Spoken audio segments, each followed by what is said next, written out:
معاشرے میں اگر انسانیت باقی ہو تو پھر ایسے اقدام بھی لیے جاتے ہیں۔ سیول جنوبی کوریا سے سان فرانسسکو امریکہ کی 10 گھنٹے کی پرواز کے دوران اس ماں نے 200 سے زیادہ مسافروں میں ایک پلاسٹک کا تھیلا تقسیم کیا۔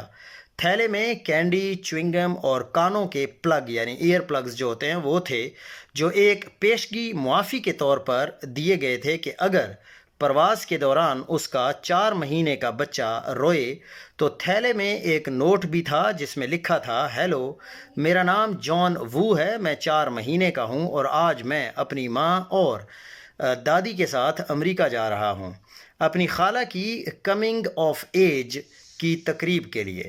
میں تھوڑا گھبرایا ہوا اور ڈرا ہوا ہوں، یہ میری پہلی پرواز ہے، میرا رونا یا پریشانی پیدا کرنا معمول کی بات ہے، میں پرسکون رہنے کی کوشش کروں گا لیکن میں وعدہ نہیں کر سکتا، براہ کرم اسے استعمال کریں۔